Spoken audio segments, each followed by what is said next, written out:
I recently found out that my parents never wanted to know my gender before the day I was born. They never had a gender reveal party, for example, painted my room blue or pink, or purchased any clothes in advance. I was surprised to learn this given I had connected with my gender identity so well from a young age. Everything changed the day I was born. I was referred to my assigned sex. An assigned sex is a label that one is given at birth based on medical factors, including one's hormones, chromosomes, and genitals. People from day one started referring me to she, her, hers, and I naturally grasped the label of being a girl. I always figured I was fully aware of the definition for gender and identity and trans. After this workshop, however, I gained a stronger understanding about different and unique stories, perspectives, and identities that exist in the world. Gender refers to and includes the characteristics, roles, norms, and behaviors of being a girl, woman, boy, or man, as well as the relationships with each other. As a social construct, which it is, as we learned during the workshop, it is powered by white supremacy. Gender varies from society to society and can change over time. According to Serrano, in the article The Perversion of Personal is Political, page 119, quote, the gender artifactualist belief that woman and man are entirely socially derived categories foisted upon us by an oppressive gender system automatically forecloses any possibility that there might be non-social or intrinsic factors that influence or predispose one to cross-gender identification. End quote. During our workshop session, I learned to recognize the importance of perception, meaning how are we perceived by others, and perhaps how do we perceive ourselves in a group?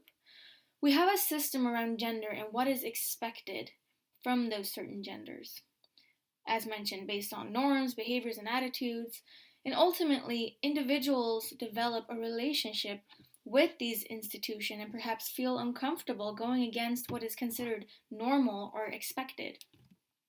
Growing up, I was taught certain rules for being a girl, and I was taught that girls were not supposed to wear too revealing clothing items, that could perhaps lead to rape, and I have been called on numerous times for not fulfilling the requirements of womanhood. And although I have a majority of the time I do feel comfortable and content with my gender identity, there are times I do question the people around me who cause me to feel insecure and uncertain about my role as a woman because I believe that without their input, my life would have been so much easier. I now believe that gender is a label that offers both positive and negative aspects, and I will tell you why. During this workshop, I had a moment of realization. I started to connect with the definition cisgender or cis. According to Trans Student Educational Resources website, cisgender is defined as a, quote, term for someone who exclusively identifies as their sex assigned at birth. The term cisgender is not indicative of gender expression, sexual orientation, hormonal makeup, physical anatomy, or how one is perceived in daily life. End quote.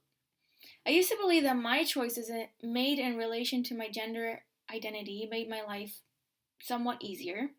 I experienced that being identified as a female had been consistent with my own interests, and that being a woman gave me the right to, for example, use makeup, wear skirts and dresses, or have long hair, get my nails fixed at the store somewhere. After this workshop, I have a completely different opinion.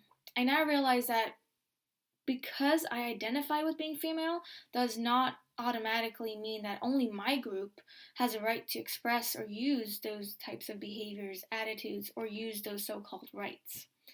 If anything, labels create a sense of exclusivity by telling other groups that they do not belong or have the right to express similar characteristics, and I do not agree with this at all. Regardless of being a boy, man, girl, or woman, I believe that everyone has the right to express themselves without being held back by a barrier.